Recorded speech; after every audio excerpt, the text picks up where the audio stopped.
It's Saturday morning, the 15th of April, 2015.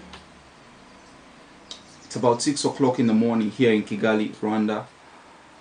I usually sleep in, and the conditions have never been better for me to sleep in because it's raining, and I couldn't sleep last night.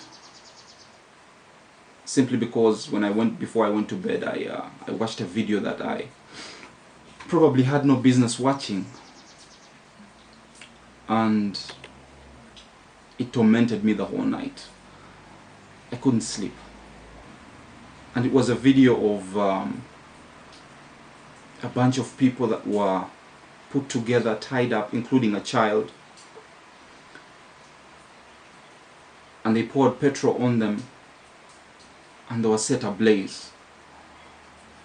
And these people in agony, burnt, they screamed, they wailed, and then they went into silence and died. And of all places, this thing happened in South Africa. And with so much anger and so much shame, there's no better way that I could vent than making this video. Now, this video is my first online video, and I feel I need to get a few things off my chest. What is happening in South Africa? The Rainbow Nation, the nation that gives us hope, the nation that we have all believed in because of what has happened, at least in the last 20 years. There's no nation that has suffered at the hands of colonialism or apartheid or injustice in Africa like South Africa has. But 20 years ago, something beautiful happened in South Africa. Actually, to be exact, 20 years ago, 21 years I think to be exact,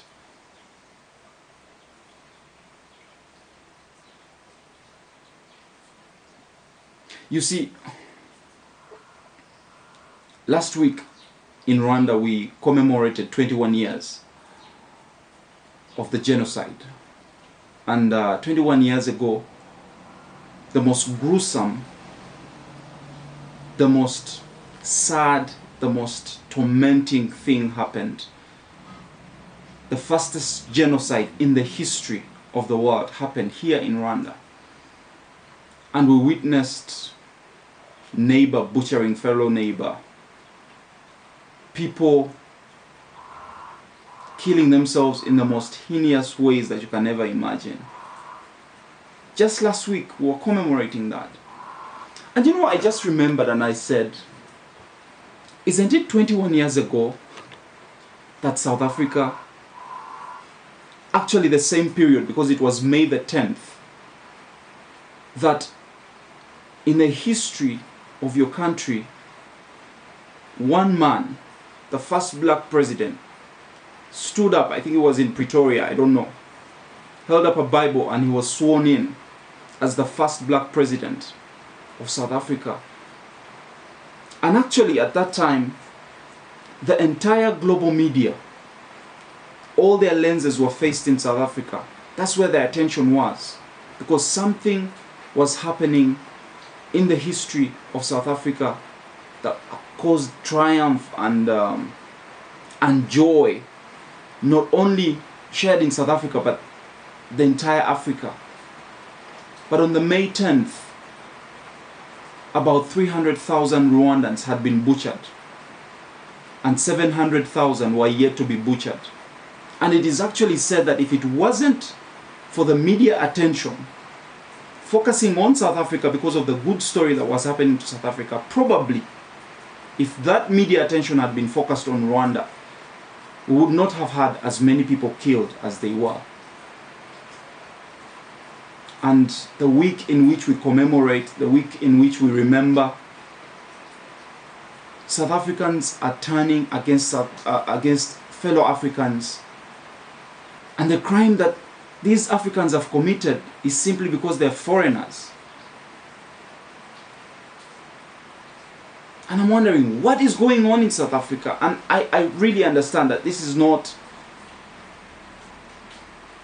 something that is being generalized to all South Africans, but I'm talking about the native South African, those South Africans that feel disgruntled because these people they call foreigners have come into South Africa, set up shop, they've opened small businesses, small grocery stores, small supermarkets, and South Africans feel injustice is being done to them because all these people are flocked into South Africa from different African countries and they've taken away your jobs. But let us look at this critically. Is the reason why you're torching, you're looting people, Africans, is it because they're really taking away your livelihood and you're being kept in a perpetual state of poverty? Is that really the reason? Are these Africans really your enemies? Or could the enemies be within yourselves? You see, South Africa is not the only country in the world that has foreign immigrants. Just look around you, look at the world that we live in. 14% of the population of the Americans or in the USA is migrants. About 12% of Germany is inhabited by migrants. 31% of Saudi Arabia is migrants and foreigners. 84% of the United Arab Emirates is inhabited by foreigners. And these are just a few examples of the many countries that is living side by side with foreigners, and these are the most peaceful and progressive countries that we know in the world. And then you have a bunch of rowdy people who don't want to work, who view the world in a very narrow-minded and selfish way, and they've decided to lynch Malawians, to lynch Ethiopians, to lynch and torch Zimbabweans simply because they've come into South Africa to make ends meet for themselves? Is the enemy really without, or is it within? It is really a shaming as an African to see this happen, but it's also a cause for anger. You see, there is no better example than South Africa itself. Look at the history of South Africa. If you analyze the top 100 companies in South Africa, the first company being the Coronation Fund Managers, and I think the 100th company is the City Lodge Hotels. Look at all those companies, 100 companies. The wealthiest companies in South Africa. How many of them are owned by native South Africans? If we analyze the shareholding structures of those companies, how many? How many are owned by foreigners? How come you're not touching them? The majority are either owned by foreigners or they are owned by South Africans who are born by foreigners that settled into South Africa. How come you're not lynching them? They have the bulk of the upside of the South African economy. They own South Africa. And I'm not saying that it is right to even think of lynching them. You see, violence in any measure is not a good thing. And you should know better as South Africans. You see, as Rwandans stand on themselves 21 years ago, the only glimmer of hope 21 years ago rose out of South Africa when a man that had fought for the most of his life to bring back freedom, to bring back justice in South Africa was recognized, and the whole world saw Madiba rise up and swear in as the president of South Africa. Right now, I can't help but wonder, probably Madiba is standing in his grave. When I think about the revolutionaries, people that gave their lives for the freedom of South Africa against the apartheid, Oliver Tambo, Walter Sisulu, Steve Biko, they gave their lives. Ahmed Kathrada, they gave their lives. Is this really what they want to see?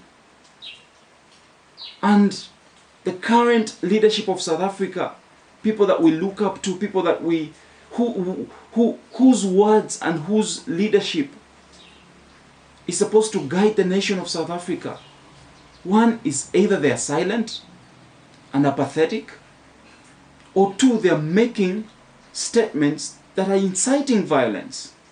The king of Zulu, KwaZulu or whatever, the first son of South Africa, Zuma's son, you're supposed to be an example and not instigate people who do not know any better to rise up against Africans. We are tired as a continent. We are tired as a global village to see these kinds of shameful acts. I mean, I saw a picture yesterday of a father holding his son, and the wife was holding her daughter on her back, and they were holding bags. And in the background there were rowdy crowds holding clubs and machetes, ready to clobber these people to death. And their crime is simply because they're African foreigners? Really? Really, Africans? Really? It's a shame. It's really a shame, and I would really like to applaud all South Africans that have marched in the street and have voiced their concern and their condemnation against xenophobia. And I'd like to join your forces, and on behalf of other Africans, to join your voices and condemn xenophobia in the strongest terms. Xenophobia in Africa, perpetuated by Africans against other Africans. I condemn racial profiling and hatred in Africa, perpetuated by Africans against Africans. I condemn terrorist acts that are instigated and perpetuated by Africans against Africans. You see, the Africa of the 21st century is a different Africa.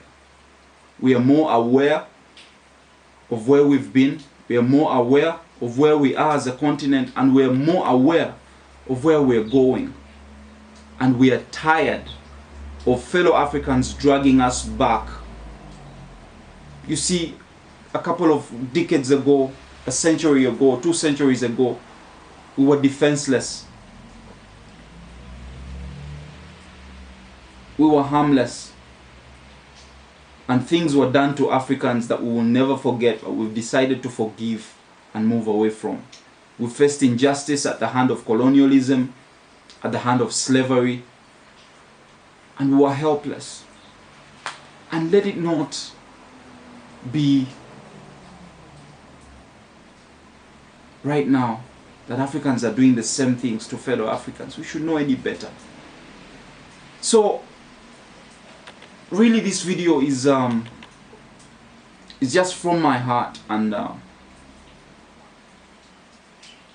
I'm not going to boycott any South African product like many people are saying, because we have so many of them, even on our shelves here in Rwanda.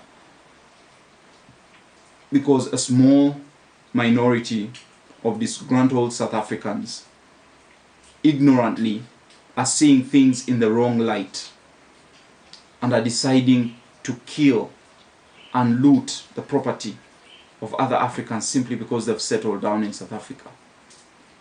You have foreigners that have been in South Africa that treated you worse than a human being should be treated. And these are people you've decided to live side by side. And that is the hope, that as other Africans who are having foreigners coming into our country and settling into our country. And Rwanda, for example, has taken visas out of its system for other Africans. We are opening up.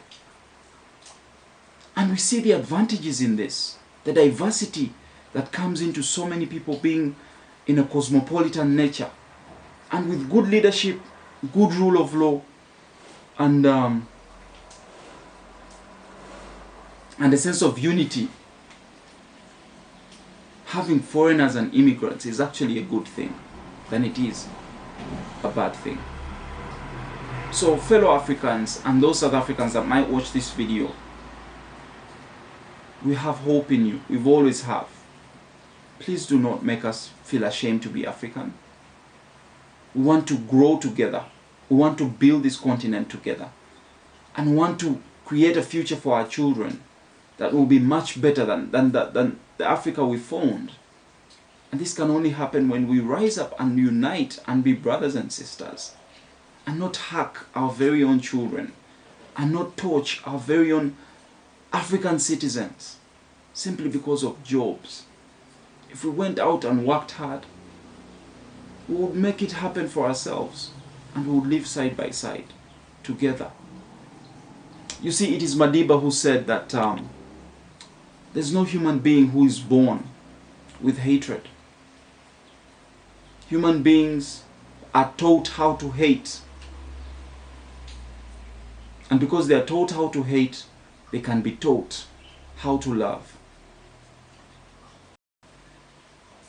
And Madiba, perhaps in this generation, has been the most powerful force the world has ever seen. And he is our Madiba as Africans. And I'm sure he cringes in his grave when he sees what is happening in South Africa.